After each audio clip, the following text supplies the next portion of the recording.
नमस्कार, आप देख रहे हैं दिव्य हिमाचल टीवी और मैं हूं आपके साथ पल्लवी शर्मा। स्वागत है आपका हमारे खास कार्यक्रम जाहिर है में आपसे बात करेंगे अंतर्राष्ट्रीय, राष्ट्रीय और राज्य की कुछ खबरों पर। साथ ही समाचार पत्र की प्रमुख खबरों पर भी आपसे चर्चा होगी। कार्यक्रम के अंत में एक रोचक विषय से भी आपको अवगत करवाएंगे, तो बने रहिए कार्यक्रम के अंत तक। सबसे पहले बात करते हैं अंतर्राष्ट्रीय खबरों की। अमेरिका के काउंसिल बल्फ स्थित गूगल के डेटा सेंटर में शॉर्ट सर्किट होने से धमाका हुआ है। एक रिपोर्ट्स के मुताबिक इस हादसे में 3 स्टाफ गंभीर रूप से घायल हुए हैं। सभी को अस्पताल भेजा गया है।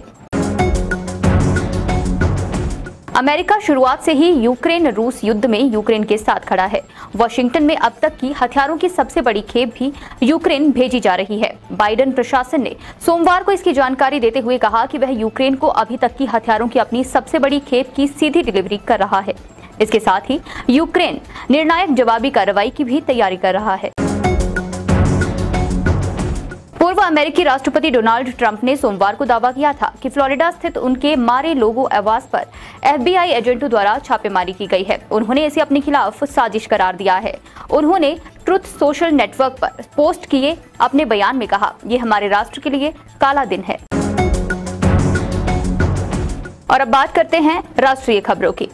महाराष्ट्र में आज एकनाथ शिंदे सरकार की कैबिनेट का विस्तार हुआ। कुल 18 विधायकों को मंत्री पद की शपथ दिलाई गई। बीजेपी के 9 और एकनाथ शिंदे गुट के 9 विधायकों ने मंत्री पद की शपथ ली।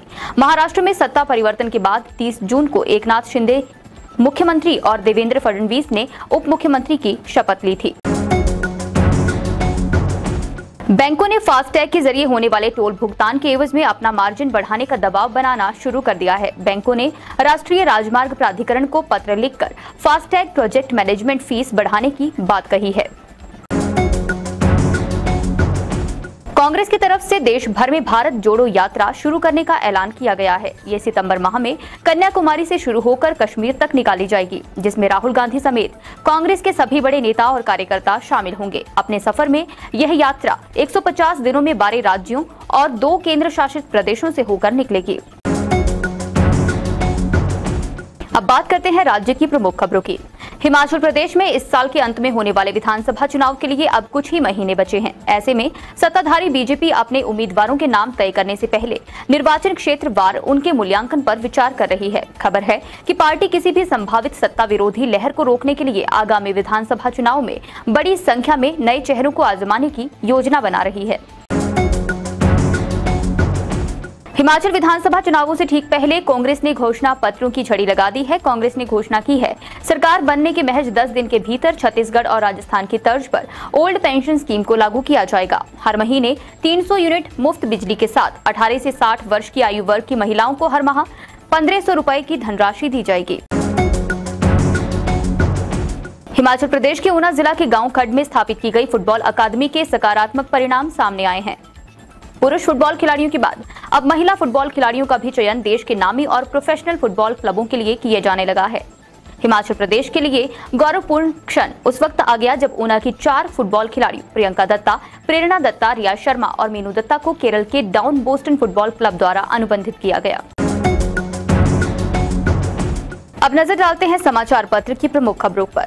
बैडमिंटन में गोल्डन हैट्रिक और टेबल टेनिस दिग्गज अंशिता शरद कमल के कमाल की बदौलत भारत ने कॉमनवेल्थ गेम्स 2022 के आखिरी दिन 4 गोल्ड मेडल अपने नाम किए और 22 गोल्ड, 12 सिल्वर और 23 कांस्य पदकों के साथ पदक तालिका में चौथे स्थान पर जगह बनाई।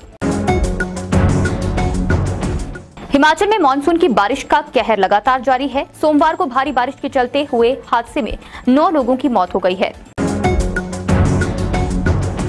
पंजाब पुलिस ने गैंगस्टरों के खिलाफ मुहिम जारी रखते हुए सोमवार को लॉरेंस विश्नोई गैंग से संबंधित पिंदरी गैंग के 10 खतरनाक गैंगस्टरों को गिरफ्तार किया है। इसके अलावा आपको संपादकीय पृष्ठ में राष्ट्रीय वर्चस्व की राजनीति लेख पढ़ने को मिलेगा। इसके अलावा डॉक्टर अश्विनी महाजन का लेख बैंकों के निजीकरण पर उठते सवाल भी आप यहां पढ़ सकते हैं। देश के लिए कुर्बान कहलूर रियासत भी आप यहां पढ़ सकते हैं, जिसके लेखक हैं प्रताप सिंह पटियाल। छिलकों की छाबड़ी में आपको सियारी बनाम सोई शेर पढ़ने को मिलेगा, जिसके लेखक है PA सिद्धार्थ। कार्यक्रम के अंत में बात करते हैं रोचक विषय की। प्यार में इंसान पागलपन की हद तक चला जाता है, उसे सही गलत किसी चीज की परवाह नहीं रहती। आज तक आपने प्यार में खुद की नस काट लेना, खून से चिट्ठी लिखना और ना जाने क्या क्या किस्से सुने होंगे, लेकिन आज जिस प्यार की कहानी हम आपको बता रहे हैं उसमें फेसबुक पर मिले प्रेमी के साथ रहने के लिए लड़की ने अपनी जिंदगी दांव पर लगा दी। इस लड़की को फेसबुक पर मिले जिस लड़के से प्यार हुआ था उसे HIV था। ऐसे में लड़की ने लड़के की बॉडी से खून निकाला और इंजेक्शन से उसे अपनी बॉडी में भर लिया। 15 साल की ये लड़की असम में रहती है। बताया जाता है लड़की कई बार इस फेसबुक या प्रेमी के साथ भागी थी। हर बार उसके माता पिता उसे वापस ले आते थे, लेकिन अब उसने प्यार का सबूत देने के लिए जो काम किया है उसका खामियाजा उसको जिंदगी भर भुगतना पड़ेगा। जाहिर है कार्यक्रम में बस इतना ही। देखते रहिए दिव्य हिमाचल टीवी।